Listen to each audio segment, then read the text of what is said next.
When we think about minimalism and simplifying our lives, many times we think of building new and better habits. But what about the ones that quietly hold us back and slow our progress? In my own journey to simplify, I have identified many of these. So in this video, I will share 10 habits to stop if you truly want to simplify your life. Number 1, focusing on everything equally. If you prioritize everything equally, you are essentially not prioritizing anything. Trying to please everyone often just leads to pleasing no one, and attempting to progress simultaneously in too many things may result in progressing in nothing at all. While we aim to live a balanced life, it doesn't mean that everything needs equal attention all the time. For instance, sometimes work demands more of your time than social activities. Other times, focusing more on self-care than improving your financial situation might be more important.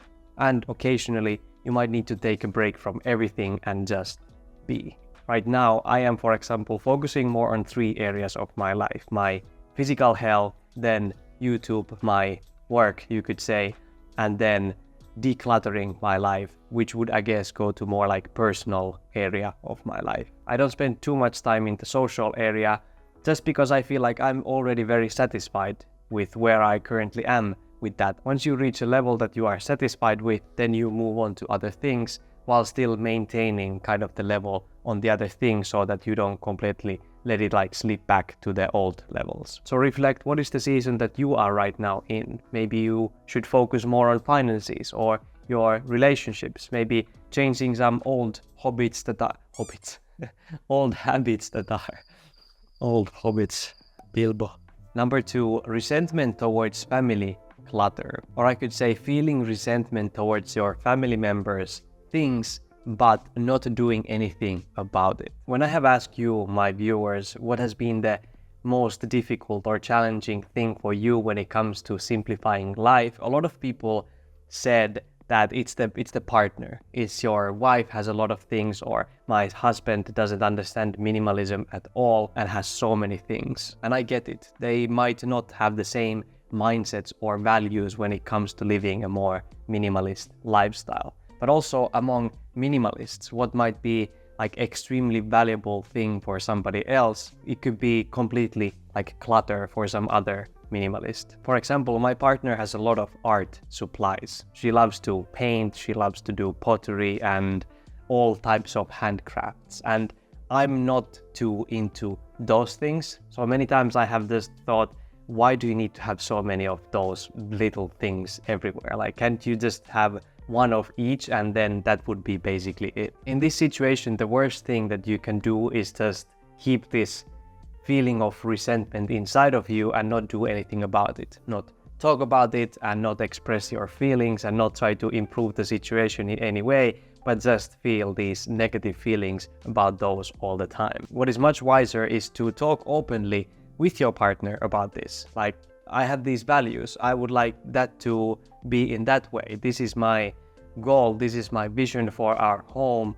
This is my vision for my life. And then ask them, what do they think about that? What do they think about these things and in general about things? Where do they stand in terms of minimalism? And for the things that bother you, just ask, why do they value those so much? Like, how important are those things for them? Not because you want to somehow judge them or manipulate them to let them go, but just like truly be curious and try to want to understand them better. If you cannot stop seeing them, they are in some visible spot in your house, just like try to touch them, try to feel them, try to see them as more than just things. Recognize that these things probably give your loved one or family member good feelings and improve their life, which then improves your relationship because of that happiness that it gives for them. I know that this approach doesn't work every single time. Maybe there are people that have kept things for decades and they really don't want to let anything go, but I think that this is a very important step if you are starting this minimalist journey, or if you have already started but you have people living in the same house that might not understand you so well, to have this conversation. I think that that is a very important step. Number 3, setting unrealistic expectations. This is especially important if you are at the point in your journey where you know that you are not where you would like to be and you would like to make some big changes. Remember that simplifying life is not something that happens overnight, especially not in days or weeks. Many times it takes a long time, and I think that is the beauty of it. Setting unrealistic goals can make you just feel stressed when things don't go as planned or if they take more time than expected. Or imagine if you got rid of everything in one day and then realize a month later that actually I still needed some of those things, but now they are all gone, and getting them back might be difficult and cost you some money. So you might even feel more frustrated after that. And that's why I always say focus on consistency and not intensity. I think people who have been minimalists successfully for decades, they don't really burn out in the process every 2 months and then start over. They really take their time and enjoy the process. If you expect things to happen too quickly, it's easy to start feeling discouraged and give up when things don't go as fast as you expected. Number 4, overcomplicating decisions. The more time you spend analyzing all your options and what you should do, the more mentally exhausted you become, which can make even small decisions feel very overwhelming. And this indecision can then cost you time, energy, and a lot of missed opportunities. You could have done so many other good things with that time. In my online course, Simple Life Blueprint, I go more into detail into this one, but shortly, this means starting your simplifying process or minimalist journey from those things that you actually know that you can let go, that you feel very confident that, okay, this thing doesn't serve me. And then when you reach something that you are not sure about, then rather than spending there 45 minutes sitting and thinking, should you let this go or not, you just move on and keep that momentum going and go back to that later. The 5th habit to stop if you want to simplify your life is excessive thrift shopping. I often share money saving tips on this channel, and second-hand shopping or thrifting has been something that I mentioned quite a lot. I think it's just an excellent way to save money because we don't often need new things. However, I think that there's a point where you don't anymore need any items, even if they are incredibly cheap and even if they are second-hand. There's actually a subscriber who shared a story that was exactly related to this and how difficult it can be. In this case, this person was working in this shop and seeing all those amazing things and prices every day. So I understand it can be difficult. But if you want to stay true to your minimalist values, buying something is not always the best choice. And I always think there might be somebody else who needs this more than I do, and I want to give them that opportunity. So leaving those things in the store is good for you and possibly good for others as well. Number 6, turning your phone into a liability and not an asset. I think this is something that most of us, especially millennials and Gen Z, are doing. Our phones are incredibly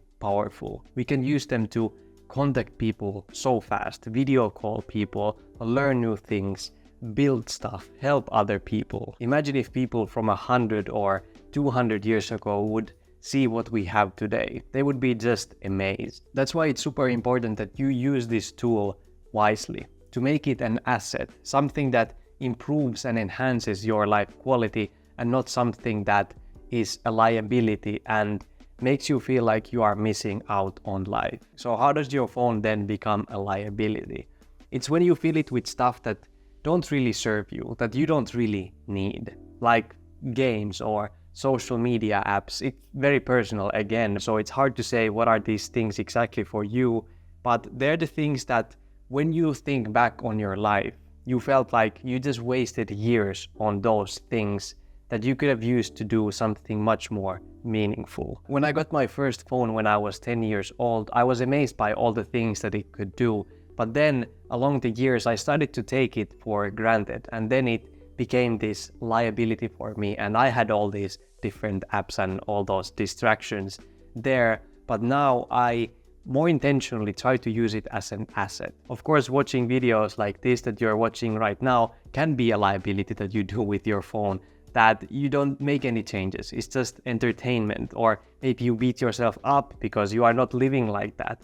But if you learn something from here and then apply it to your own life, then I see that only as a good thing, and you shouldn't feel bad for using your phone to learn something new.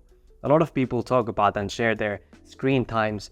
My screen time is probably very high, but I think it's so much more about how you use your phone rather than how much you use it or what is your screen time. Number 7, undermining your own progress. I think this is something that a lot of us do, me included, and I think that it's important to realize that even though this is quite normal to feel these feelings and undermine your own progress, feel like you are not enough, it still doesn't mean that it's healthy and right. The same as junk food is incredibly normalized and everybody eats it, it still doesn't make that healthy. Comparison is really the thief of joy. If you are constantly comparing yourself or your own minimalist journey to others, you may always just feel that you are falling short. You can always feel like you could do so much better and be more minimalist and simplify even more things in your life. But I'm telling you, you will never feel satisfied unless you take a moment to actually appreciate how far you have already come and how your life is already now. It's very similar to how non-minimalist people feel about things, that they always want more. They always want fancier and more expensive things. Nothing is enough for them. So the same can apply to minimalism, but about minimalism. If you truly want to simplify your life and live a simpler life, a big part of that is understanding you most likely have already everything that you need to be truly happy and successful. And that leads us to the number 8, neglecting self-care. I highly suggest you to stop prioritizing just decluttering and just simplifying, especially if it comes with the cost of self-care and your mental health. You don't want to end up with a perfectly simplified life, but you don't love living it. I encourage you to find ways to incorporate self-care routines or practices seamlessly into your everyday life. Don't create routines that just add stress. That doesn't make any sense. I will give you a couple of examples. A not good way to do this is forcing yourself to meditate every morning for an hour, even if that means that then you have to be rushing throughout the whole day and feel anxious that you might not get everything done that needs to be done. A much better approach would be to take these 5 or 10-minute pauses and then do those meditation things when you are naturally having those coffee breaks at work, for example, or just before going to bed or immediately when you wake up. That way it feels way more this integrated and supportive habit and not this strict obligation. Aura Health is an example of an app that has helped me to seamlessly incorporate mindfulness into my daily routine and also make my phone an asset. They have a lot of these short, even 3-minute morning meditations, these longer sessions to calm anxiety, and even life coaching tracks to help you build healthier mindset and better boundaries. I'm listening to these, for example, while I'm cleaning my house. If you think that you could benefit from something like this as well, I simply suggest to try it with their free trial. If you use the affiliate link that is in the description, you will also help this channel at the same time. Number 9, lack of organized systems. First, it's important to recognize that while living without these organized systems may seem manageable at the moment, it can quickly lead to overwhelm and chaos. Think of it like a cluttered desk. Just because you can find things eventually, it doesn't mean that it's efficient or stress-free. Without a structured system for your files, for your papers, or even for your passwords, you're likely to spend way more time trying to find that certain information or trying to remember which password goes with which account. The key here is simplicity. Instead of creating these perfectly organized and elaborate filing and organization systems, try to create easy, repeatable processes that you actually follow. You don't need any fancy software or color-coded stuff. You just need a process that you use that helps you stay consistent and find information quickly. That's it. Number 10, sticking to ineffective systems. If your current plan is not working, whether it's creating high-detailed to-do lists, meal planning, morning routines, or capsule wardrobe systems, it's time to acknowledge that sticking to that may just hold you back. It's very easy to fall into the trap of continuing to do what is familiar, even if you know that it's not really working anymore. Think of it like holding on to an old, uncomfortable pair of shoes.